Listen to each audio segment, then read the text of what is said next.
starring Tommy Rettig as Jeff Miller, Jan Clayton as his mother, Ellen, George Cleveland as Gramps, and, of course, Lassie. What you making? I say, what you making? Hi, Gramps. Space helmets. Huh? Space helmets. Me and Porky are going to play spacemen when his pop brings them over. Looks like an old lard can to me. Aw, Gramps, can't you ever make believe? Guess not. Maybe I'm getting old.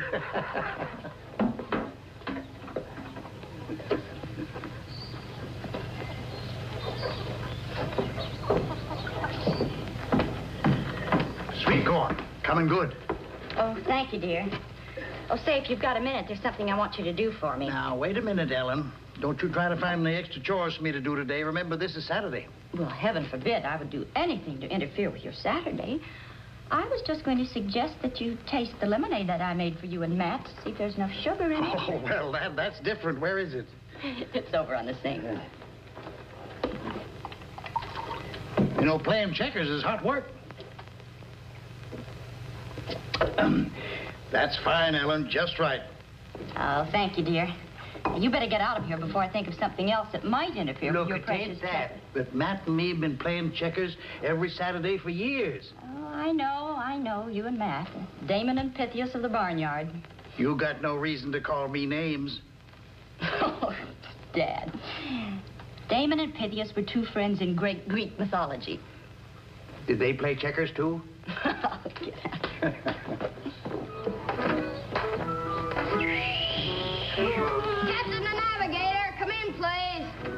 Who's an alligator? I said navigator. Oh.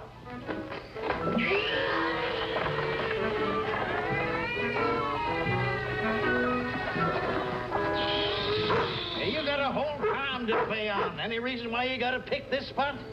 Sorry, Gramps.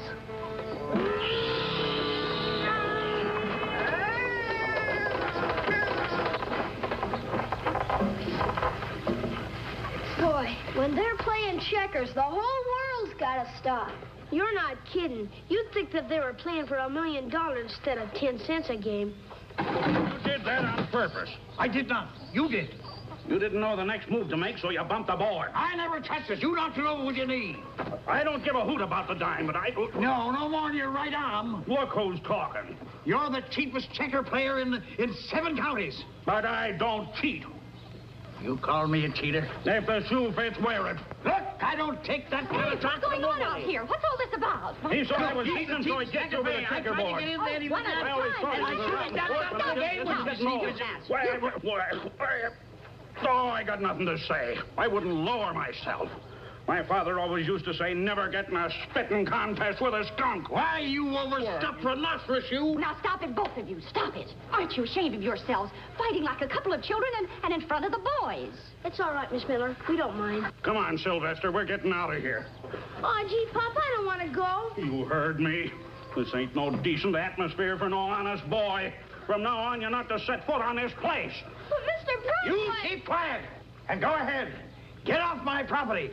And you keep away from his farm, too. Oh, now, wait a minute. This is ridiculous. You two have been friends for 20 years. Now, isn't it silly to be fighting over a checker game? It isn't the game, it's the principle. Principle, my eyes. The 10 cents you're worried about, you skinflint. There. That's what I care about, the dime. I wouldn't touch your crumbing dime for anything. And you running for treasurer of the Grange. Why, you ain't even fit to run as treasurer for the Wednesday sewing circle. Come on, Sylvester. nobody else wants this dime. I might as well take it. Thanks. Whew, it's warm out. Oh, Dad, the rest of your lemonade is in the icebox. Huh? The lemonade. You and Matt only drank half a pitcher. Rest in the icebox. I don't want any. All right, maybe later. Don't want any later, either. You mean you've sworn off lemonade because you and Matt quarreled? Now, look here, Ellen. Stop nagging at me. I'm a grown man, and I don't like to be treated like a baby. In the first place, I'm not nagging you. In the second place, if you act like a baby, you're going to be treated like one. Incidentally, I had no intention of bringing this up. I was going to let you stew in your own juice. But now that you have mentioned it, I would like for you to know that I was shocked at your exhibition of bad temper. Well, what about Matt? Matt Brockway is not my problem. You are. Oh, Dad, I can understand people having differences of opinion. We all do.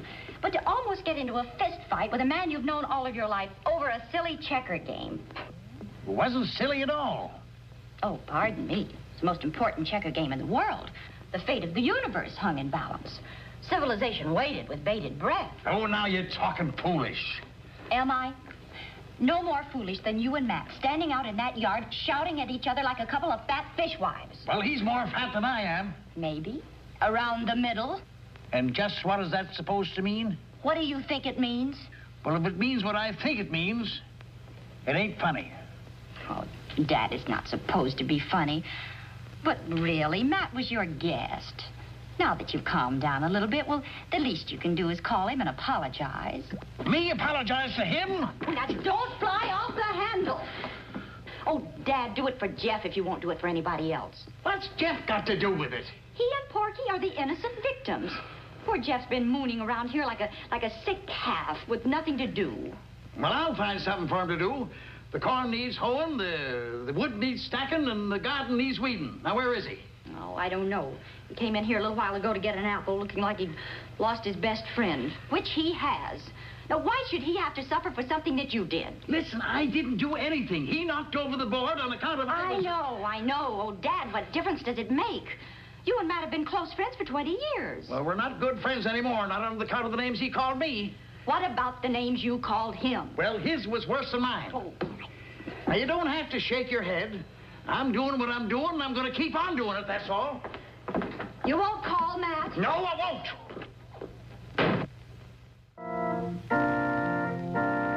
Mom! Yes, dear? Mom, Gramps said I couldn't go to Porky's farm, and Porky's pop said that he couldn't come to our farm, right? Right. Well, neither of them said that we couldn't meet someplace, did they? Nope, I don't believe they did. Thanks, Mom.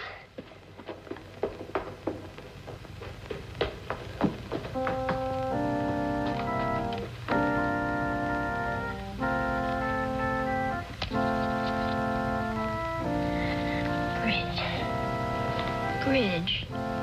B-R-I-G. B-R-I-J.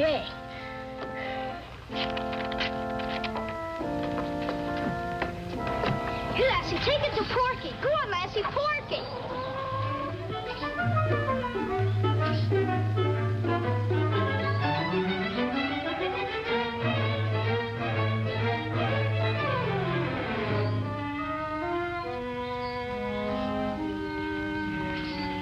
Porky. Hi. Are you sure it's all right? I asked my mom. Gramps says I couldn't come to your farm, and your pop said you couldn't come to mine. This is nobody's farm. Yeah, I guess so. Now, look, Porky. We gotta figure some way to get Gramps and your pop to make friends again. How? Hey, suppose Gramps was on a runaway horse, and your pop caught the horse and saved him. How could he catch a horse? He can't even catch me. I guess you're right. Hey, I got a big one!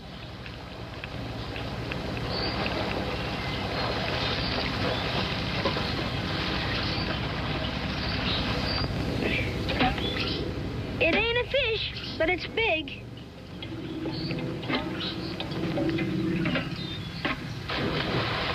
What's your pop maddest about? Everything. He's got to be madder about one thing more than he is about another. Well, he's pretty mad about your Gramps saying he wasn't fit to be treasurer of the Wednesday sewing circle. All right. What if you told him you heard Gramps say he didn't mean it?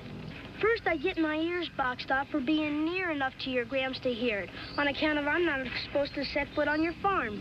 Second, I get my ears knocked off for telling a lie, because my pop wouldn't believe me. Third, I get my ears knocked off just on account of mentioning your Gramps' name. I don't have enough ears. Wait a minute. I've got an idea. It better be good. It is. You got a hand printing set for Christmas, didn't you? Yeah. All right. What if we printed up some handbills about the election for treasurer of the Grange and we passed them out at all the farms? What good would that do? Well, your pop wants to get elected treasurer, doesn't he? Boy, and how? All right. So we print up the handbills, and on the handbills, Gramps says something nice about your pop, and it helps him to get elected. Then they gotta make up. Hey! Now all we gotta figure out is what to say. How long will it take you to print them? How many? Oh, 20 or 30. About an hour. Come on, we can have them handed out by tonight, and maybe by tonight they'll be friends again.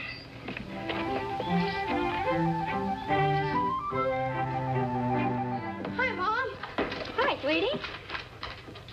Watch it, they're hot. Oh, now, honey, you know that sweets aren't good for Lassie. Oh, little won't hurt her, Mom. Where you been all afternoon? Oh, around. You look like the cat that swallowed the canary. Huh? Did you see Porky? Yeah, we got it all figured out. You have?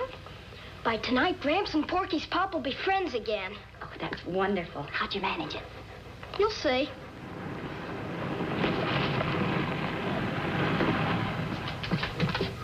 It's the constable, Clay Horton. How are you, Jeff? Fine. Hello, Clay. Hello, Ellen. Won't you sit down and have a cup of tea and some cookies? No, thanks, Ellen. I just had a bottle of pop in town. Is Mr. Miller on? Why, I think he's in the parlor. Jeff, tell Gramps that Clay Horton's here. Gramps, Clay Horton's here! That is telling him. Oh, go on, sit down, Clay. I'll just be a minute. Hello, Clay. Oh, cookies, huh? Well, Mr. Miller? You know about this, I'm sure.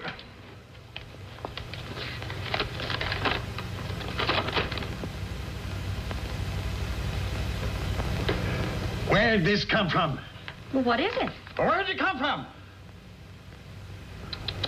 This is terrible. Who did it? Who's responsible for this? Jeff, what do you know about this? Well, if you want to know if I printed it, if that's what you want to know, I didn't. Then who did? Well? All right. It was my idea. You see, the big thing that Porky's pop was mad about is that you said he wasn't fit to be treasurer of the Wednesday Sewing Circle. So I thought if you said he was fit, well, then he wouldn't be mad anymore. And since when do you have to talk for me? Since when? Since no time. Mr. Miller, I'm sorry to have to do this, but Mr. Brockway swore out a suit against you for libel and defamation of character. And I've got to serve you with a subpoena.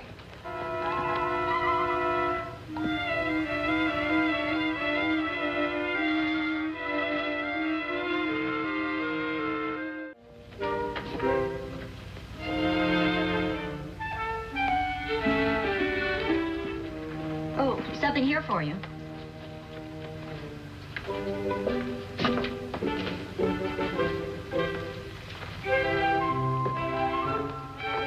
Jeff's gone. Gone? Gone where?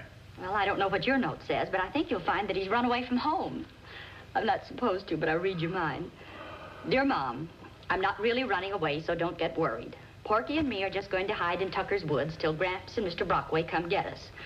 If they think we're in trouble and come rescue us, maybe they'll make up and be friends again. Call Porky's mom and tell her. Love, Jeff. What does yours say? Dear Gramps, I'm running away from home because you will not let Porky and me be friends. Love, Jeff. Now, do you see how important it is to those two kids that you and Matt patch up your quarrel? After he swore out a suit against me? Not on your life. Oh, just a minute. Come here. Matt's just as stubborn as you are. I was talking to Bertie this afternoon, and she had... You had no right to interfere. I have every right. It involves my son. Now, look, Oh, why don't you be quiet and listen for a change? Now, after supper, we're driving into town. I've made arrangements for you and Matt and Bertie and me to meet at Caleb Brown's office. What? If a lawyer can't talk some sense into the two of you, I don't know who won't can. do it. You certainly will. Do you think I'm going to let those two kids sit out in the woods all night just because you and Matt are a couple of stubborn mules when you've got another think coming? 1, 2, 3, 4, 5, 6, 7, 8. There they are! They're good and ripe. I don't know if I could friends not to eat them. Be careful where you step. There's quicksand holes around here. It ain't meat and potatoes, but it's food.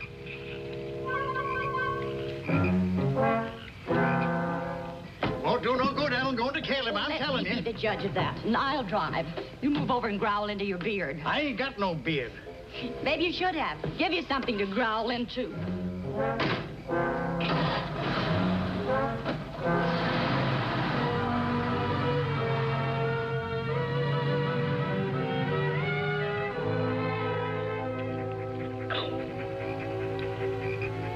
Hey, look at him over there. I'm full. Not me. Too bad you don't like blackberries, Lassie. No! Help me! Help me! Help me! Get me out of here! Don't move! Help me, Jim! Jim! Jim, help! Help, Jim! Jim, help!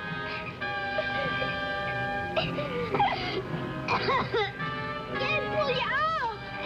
You gotta! Lassie, go home! Get Gramps! Get Gramps, Lassie! Bring him here!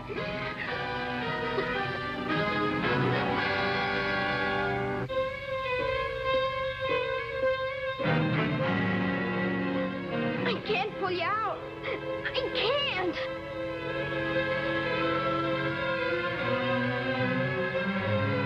Jim, can't you do something? I'm trying. A little harder. I can't. I got no more arms.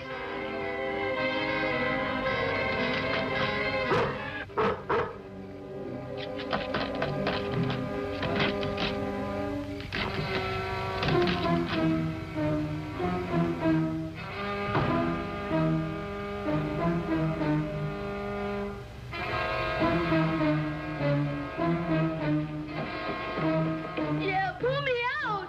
I can't, Porky. I'm not strong enough. I can't feel nothing. Yeah, my legs are numb. Yeah, my arms too. Hang on.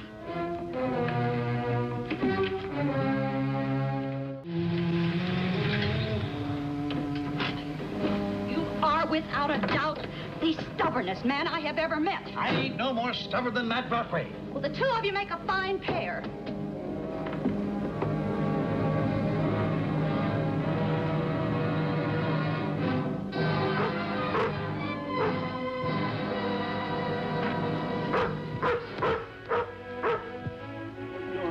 What are you doing here? Come on, get out of here, kid. Get out of here. I said get out. Noise a nuisance.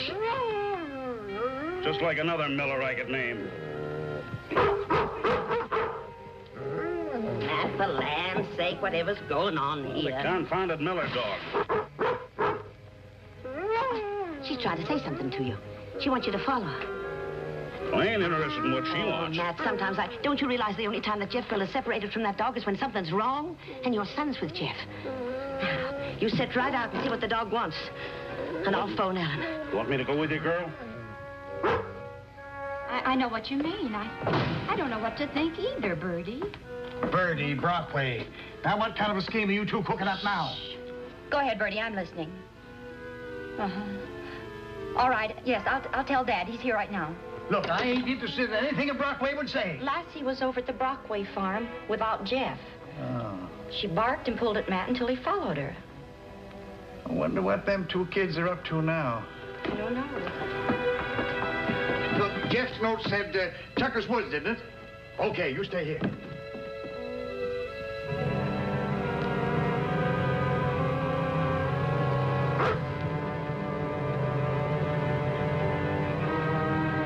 Where's your Gramps? Why doesn't somebody come?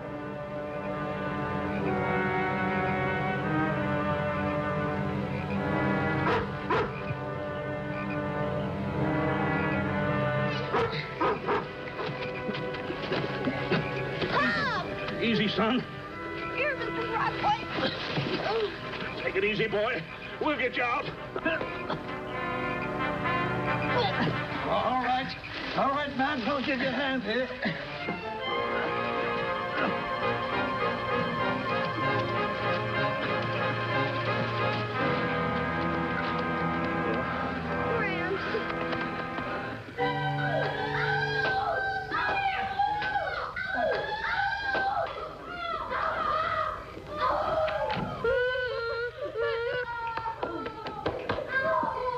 Checkers Saturday? Sure thing.